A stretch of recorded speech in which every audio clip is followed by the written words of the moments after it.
Israel के प्रधानमंत्री Benjamin Netanyahu समेत कई सैन्य अधिकारियों के खिलाफ जारी गिरफ्तारी का वारंट। 40 देशों के 430 से अधिक फलस्तीनी मानवाधिकार कार्यकर्ताओं को इजरायली सेना ने गिरफ्तार कर लिया और उन्हें इजरायल की जेलों में डाले जाने के खिलाफ यह कदम उठाया गया।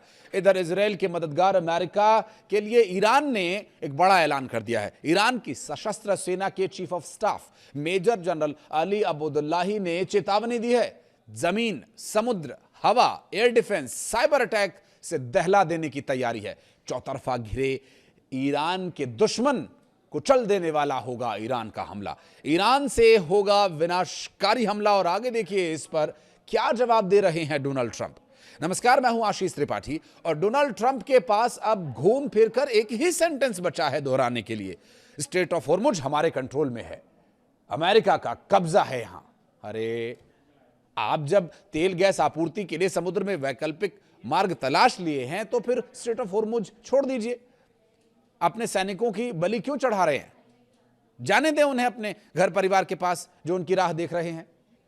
और यकीन मानिए कि अमेरिका के लिए ईरान से बड़ा सिरदर्द अब चाइना बन चुका है, जो लगातार ईरान की हर तरह से मदद कर रहा है। ईरान का 80% तेल खरीद लिया गया चाइना के द्वारा। बैकडोर से ड्रोन, हथियार मुहैया करवाना सो अलग, और लगातार वर्ल्ड लेवल पर अमेरिका की नीतियों को एक्सपोज कर रहा है चाइना। हालांकि ऐसा नहीं है कि चाइना को बड़ा प्रेम है ईरान से, बस बात इतनी है कि इससे अमेरिका इधर बिजी रहेगा तो चाइना के ड्रैगन को फन फैलाने का मौका मिल जाएगा। ईरान के लिए चीन सबसे बड़ा आर्थिक सहारा बना हुआ है। केपलर के आंकड़ों के मुताबिक साल 2025 में ईरान के समुद्री रास्ते से भेजे गए तेल का 80% से ज्यादा हिस्सा चाइना गया। अमेरिकी दबाव बढ़ने के बाद चीन ने वॉशिंगटन की नीतियों पर आपत्ति जताई। चीन ने कहा कि प्रतिबंध और दबाव समस्या का समाधान नहीं है, कूटनीति का रास्ता अपनाया जाना चाहिए। इस मुद्दे पर अमेरिका और चीन के बीच टकराव बढ़ने की आशंका इसलिए भी अहम है क्योंकि दोनों ही देश पहले से व्यापार और रणनीतिक खनिजों को लेकर तनाव में चल रहे थे। ईरान और अमेरिका के बीच तनाव एक बार फिर से खतरनाक स्तर पर पहुंच गया है। अमेरिकी प्रेसिडेंट डोनाल्ड ट्रंप ने तेहरान पर अब तक के सबसे कड़े आर्थिक प्रतिबंध लगाए जाने की तैयारी कर ली है। तो इधर ईरान ने भी साफ कर दिया कि नए अमेरिकी दबाव का जो जवाब होगा वो और कड़ा और बेहद खतरनाक होगा। इस टकराव का सबसे बड़ा केंद्र फिलहाल स्ट्रेट ऑफ हॉर्मुज बना हुआ है, जहां दुनिया के तेल कारोबार का एक बड़ा हिस्सा प्रभावित हो रहा है। अमेरिका के ट्रेजरी सेक्रेटरी के मुताबिक दिए गए बयान की यदि बात करें तो उन्होंने कहा कि सोमवार को ईरान के खिलाफ नए प्रतिबंधों की जानकारी दी जाएगी। इतिहास के सबसे कड़े प्रतिबंध लगाए जाने की तैयारी की जा रही है अमेरिका के द्वारा। आर्थिक दबाव के जरिए ईरान की सरकार को कमजोर करने की कोशिशें हो रही हैं। इधर ईरान की सशस्त्र सेना के chief of staff general Ali Abdullahi ने चेतावनी दी है कि अगर अमेरिका ने कोई नया खतरा पैदा किया तो जवाब जमीन, समुद्र, हवा, एयर डिफेंस, साइबर के क्षेत्र में दिया जाएगा। ईरानी मीडिया ने उनके हवाले से जवाब को कुचलने वाला, दंडात्मक और विनाशकारी बताया।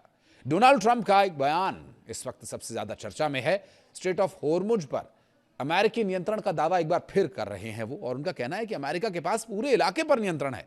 ट्रंप ने यहां तक कहा कि मैं अभी स्ट्रेट ऑफ हॉर्मुज को अमेरिकी क्षेत्र मानता हूं। स्ट्रेट ऑफ हॉर्मुज कोई सामान्य समुद्री रास्ता नहीं है, ये दुनिया के सबसे अहम तेल मार्गों में से एक है। युद्ध से पहले यहां से हर दिन बड़ी मात्रा में तेल और ऊर्जा उत्पाद गुजरते थे, लेकिन संघर्ष के बाद जहाजों की आवाजाही में भारी गिरावट आई है। केपलर के आंकड़ों के मुताबिक हाल के दिनों में एक दिन सिर्फ 7 कमोडिटीज जहाज जलमार्ग से गुजरे। ईरान लगातार अमेरिका के दबाव का विरोध कर रहा है, लेकिन उसके शीर्ष नेतृत्व के बयान ये बताते हैं कि प्रतिबंधों का असर अर्थव्यवस्था पर गहरा पड़ रहा है। ईरानी संसद के स्पीकर मोहम्मद बाकर गालिबाफ ने कहा कि देश को प्रतिबंधों से निपटने की तैयारी करनी होगी, लेकिन उन्होंने साथ ही एक बेहद महत्वपूर्ण बात को भी स्वीकार किया है कि सिर्फ सैन्य ताकत से देश नहीं चल सकता। अगर लोगों के पास खाने के लिए पर्याप्त साधन उपलब्ध नहीं है, पैसा नहीं घूम रहा है और आर्थिक विकास नहीं हो रहा है, तो देश लंबे समय तक टिक नहीं सकता है। लेकिन तेहरान के सामने चुनौती सिर्फ मिसाइलों और सैन्य क्षमता की नहीं है, बल्कि अपनी अर्थव्यवस्था को बचाए रखने की भी है। ट्रंप ये कह रहे हैं कि ईरान के पास पैसे नहीं हैं, नेवी नहीं है, एयरफोर्स नहीं है, महंगाई दर 350% के पार जा चुकी है, ईरान को कभी भी परमाणु हथियार हासिल नहीं करने देंगे। ईरान की चेतावनी तब आई जब अमेरिका ने तेहरान पर इतिहास के सबसे कड़े प्रतिबंध लगाने की बात को दोहराया। अमेरिका के वित्त मंत्री स्कॉट बेसेंट ने कहा कि यह दोहरा प्रहार है, हमारे पास नाकेबंदी है और हम इतिहास के सबसे कड़े प्रतिबंध लगाने जा रहे हैं। उन्होंने कहा कि हम इस शासन को गिरा देंगे। ट्रंप ने कहा कि ईरान के कई बड़े नेता अब हैं नहीं, इसके चलते नए समझौते बातचीत करना बहुत मुश्किल हो गया है। फिलहाल यह भी साफ नहीं है कि ईरान में फैसले कौन ले रहा है। इधर चीन के विदेश मंत्रालय के प्रवक्ता लिनजियान ने शुक्रवार को कहा कि इस समस्या का हल बातचीत और कूटनीति से ही निकाला जा सकता है।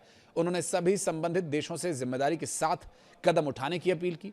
चीन का यह बयान अमेरिका की उस अपील के एक दिन बाद आया जिसमें उसने अपने सहयोगी देशों और चीन से ईरान को आर्थिक रूप से अलग थलग करने में मदद करने के लिए कहा था।